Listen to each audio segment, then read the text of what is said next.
परेशानियां हैं, तो क्या देखते हैं इनको किस तरीके से कि हिंदुस्तान में जब ये सरकार आई थी तो इन्होंने वादा किया था कि हर साल 2 करोड़ रोज़गार देंगे। देने का तो छोड़िए, 2 करोड़ रोज़गार हर साल कम होते गए और आज बेरोज़गारी बिल्कुल चरम सीमा पर पहुंच चुकी है। लोग त्रस्त हैं। जो गरीब लोग हैं उनकी जो एवरेज आय है या इनकम जो है वो घट गई, काफ़ी घट गई, और जो अंबानी अडानी के जैसे जो अमीर लोग हैं उनकी बहुत बढ़ गई। तो इसलिए अब ये समय आ गया है कि देश में एक बड़ा आंदोलन रोज़गार के ऊपर छिड़े, जिसका कि पहला डिमांड होगा कि रोज़गार के अधिकार का कानून बने। हर नागरिक को रोज़गार का अधिकार दिया जाए, और अगर उसको रोज़गार नहीं दिया जा सकता तो उसका आधा बेरोज़गारी भत्ता। दूसरा कि जितने रिक्त पद सरकार में पड़े हैं, 1 करोड़ से भी ज़्यादा हैं, सबको तुरंत भरा जाए, ईमानदारी से भरा जाए। तीसरा कि जो ये निजीकरण का दौर चलाया हुआ है, कि बैंकों का, रेलवेज़ का, पोर्ट का, एयरपोर्ट का, इवन स्कूलों का, हॉस्पिटल्स का, ये सब बंद किया जाए। कम से कम 2 ऐसे सेक्टर्स हैं जिसमें निजीकरण नहीं होना चाहिए। पहला तो जो मोनोपोली सेक्टर है, पोर्ट, एयरपोर्ट, रेलवे वगैरह, और दूसरा वो जहाँ पर सब्सिडीज़ की या गरीब आदमियों को सपोर्ट करने की ज़रूरत होती है, स्कूल, हॉस्पिटल, बैंक्स, ये सब जो है। तो इसलिए इनमें निजीकरण नहीं होना चाहिए। चौथा डिमांड ये है कि जो रैम्पेंट कॉन्ट्रैक्चुअलाइजेशन हो रहा है नौकरियों का, कि सब नौकरियां कॉन्ट्रैक्ट पर दी जा रही हैं, वो बंद किया जाना चाहिए। इन 4 मुद्दों को लेकर एक बड़ा रोज़गार का आंदोलन इस देश में खड़ा करने की ज़रूरत है, और उसकी शुरुआत हो रही है। प्रशांत जी, आपको लगता है कि सरकार जो रिक्त पद है उन्हें भर सकती है 2024 से पहले? नहीं, वो तो बिल्कुल नहीं भरेगी। हम तो देख रहे हैं कि नहीं भर रही है। इन्होंने तो सैनिक बलों में भी रोज़गार ख़त्म कर दिए हैं, और 3 साल का एक तरह से कॉन्ट्रैक्ट अपॉइंटमेंट दे रहे हैं, ये जो अग्निवीर के नाम से। तो ये सरकार तो बिल्कुल रोज़गार नहीं करना चाहती, बल्कि सारे सरकारी देश में जो गरीब, मजदूर, बेरोजगार, दबे कुचले की जो वकालत करता है, उनका नाम प्रशांत भूषण है। अभी आपके बीच में देश का वकील, जनता का वकील आपके बीच आए हुए, जो यही बात कह रहे कि रोजगार का कानून, राइट टू वर्क बनना है। इसके लिए जोरदार तालियों से अपने स्वागत। साथ ही हमारे बीच में नौजवान लीडर, युवाओं के नेता, जो बेरोजगारों को लेकर, छात्रों को, जो लगातार यूनिवर्सिटी कॉलेज में बच्चे पढ़ते हैं, कोचिंग करते हैं, यूपीएससी का, एसएससी का, बैंक पीओ का तमाम तैयारियां करते हैं, और पेपर आउट हो जा रहा, नौकरियां उसमें फॉर्म कम आ रही, उस लड़ाई को लगातार लड़ने वाले हमारे में सबसे ज्यादा तादाद किसकी है? बेरोजगारों की। सबसे ज़्यादा तादाद है मजदूरों की। न बेरोजगारों को रोजगार मिल रहा है, न मजदूरों को न्यूनतम मजदूरी मिल रही। अभी देश में सबसे बड़ी तादाद जिसकी है, उसके लिए कानून बनना, जो कानून नहीं बना है, तो वो कानून बनना जरूरी है। कानून बनाता कौन है? जनता जनता के प्रतिनिधि बनाते हैं। तो जनता के जो प्रतिनिधि वो जनता चुनती है। तो अब की बार जो बेरोजगार, हर लोकसभा में आधे से ज़्यादा आबादी, आधे से ज़्यादा वोटरों की बेरोजगारों की, मजदूरों की है। इस देश में अभी सरकार वही बनाएगा जो रोजगार का कानून बनाएगा। दूसरा और कुछ नहीं होना है। 24 में दूसरा कुछ नहीं होगा। हमें न चाय समोसा चाहिए, ना आपके शराब की बोतल चाहिए, ना हमें आपसे कोई लोक लुभावन वादे चाहिए।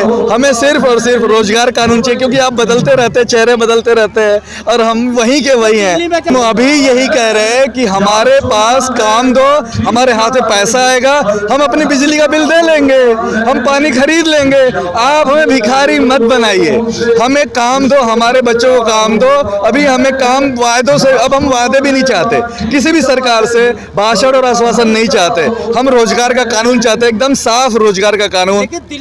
दिल्ली और देश की जनता जो है इस बात को नहीं समझ पा रही थी, लेकिन अब वो समय बदलने वाला है। पूरे देश के बेरोजगार एक साथ खड़े होंगे, पूरे देश का मजदूर एक साथ रोजगार कानून के लिए खड़ा होगा। अच्छा, आप लोगों ने किया एक वोट पर एक रोजगार, ये क्यों किया है? हाँ, ये इसलिए है कि देखिए कोई भी नेता वोटों से ही चुनाव जीतता है।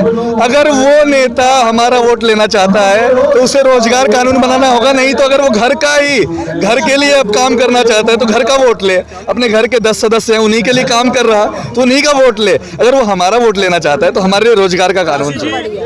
हम लोग पिछले 2-3 महीने से लगातार इन बस्तियों में काम कर रहे हैं, लेकिन वैसे तो 20 साल से इन बस्तियों में काम कर रही हूँ। लेकिन अब जो हम ये आंदोलन की जरूरत पड़ी है ये है कि जहाँ सरकार ने 20,357 रुपये न्यूनतम वेतन का एक कसौटी कसा है तो वो भी हमारे लोगों को नहीं मिल रहा, क्योंकि हम लोग एक बात समझ लें इस बात को कि कहीं ना कहीं ये बड़ी चूक है। जहाँ पर आप न्यूनतम वेतन की बात करके अगर हम सर्वे के फॉर्म देखते हैं 6 से 7 हज़ार रुपये से ज़्यादा किसी की भी इनकम नहीं है।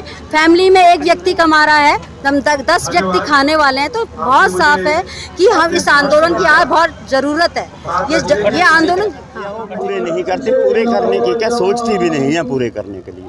आज का मजदूर है जो किसान है वो रोजगार की तरफ की वजह से अपने बच्चों को रोटी रोजी देने के लिए समर्थ हो रहा है। उनके पास कोई सोर्स नहीं है, वो सरकार के ऊपर निर्भर है। सरकार कभी उसको पीडीएस की ही राशन देती है, कभी फ्री देती है। यानी सरकार ने मजदूरों को मांगता बना रखा है। सरकारों को सरकार मजदूरों की मांग है कि हमें आपको फ्री सेवाएं नहीं चाहिए, आप हमें रोजगार दें, हम अपने बच्चों को रोटी रोजी करके पाल कर अपने बच्चों का रोजगार चलाएंगे। हमें तो फ्री कोई चीज़ चाहिए नहीं। अगर आपने फ्री देना है तो शिक्षा फ्री दे दो, सेहत सेवाएं फ्री दे दो, और जो सेवाएं हैं जो फ्री देने वाली सेवाएं हैं वो दो, हमारे हाथों को काम दे दो। हमें आपको फ्री अनाज की ज़रूरत नहीं है। इसलिए हम सरकार से एक अगर बात की है कि सरकार से हम सरकार को कहना चाहते हैं कि आप इन मजदूरों को जो इस धरती का बहुत बड़ा हिस्सा है इनको कोई रोजगार का प्रबंध दो। जब तक इनको रोजगार नहीं मिलता तो इनको बेरोजगारी पक्का देने का कानून बनाओ। अगर ये 60 साल के ऊपर काम करते हुए हो जाते हैं तो जैसा मुलाजमों के लिए कानून है कि इनको 60 साल के बाद वो उजरत 4थे दर्जे के मुलाजिम के बराबर की पेंशन का कानून बनाओ ताकि ये अपना जीवन अच्छी तरह बसर कर सकें। आपको क्या लगता है कि जो काम 70 साल 75 साल में नहीं हुआ वो एक रोजगार कानून कैसे करवा पाएगा? देखिए, एक दिन बोलने से कोई काम नहीं होता साथी। एक बात चली है तो बात चली है, कहाँ पर पूरी होगी, इसका रूप कैसा होगा, लोगों में अवेयरनेस कितनी आएगी, जागृति कितनी आएगी, वो संघर्ष करने के लिए कितने तैयार हैं, कितने लोगों का समर्थन लेने के लिए तैयार हैं। इनको से बड़ा हिस्सा मजदूरों के साथ चलने के लिए तैयार है। खेत मजदूरों का हिस्सा बहुत बड़ा तैयार है। हिंदुस्तान के अंदर मजदूर जथेबंदियां इनके साथ चलने के लिए तैयार है। अगर ये सारे मजदूरों की एक आवाज़ बुलंद होती है तो सरकार को किसी न किसी हालत में सुनना ही पड़ेगा।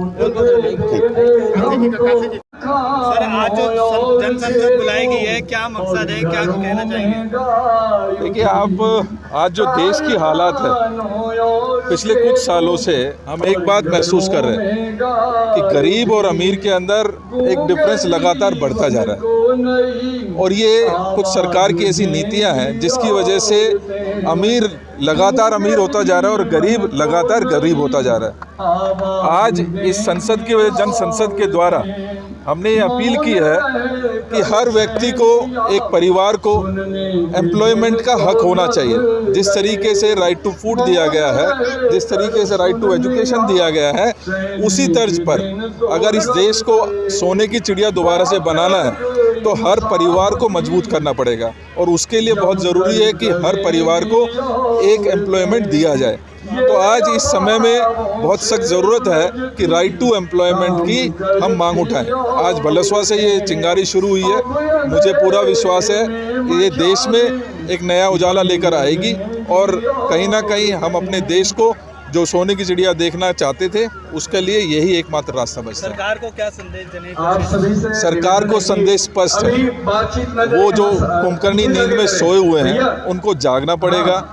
उनको जिन लोगों ने चुनकर भेजा है उनके भले के लिए, उनको मजबूत करने के लिए, वो स्वावलंबी अपना जीवन यापन कर सके, उसके लिए बहुत ज़रूरी है कि वो इस तरीके के कानून को जल्दी से जल्दी लाने का काम करें।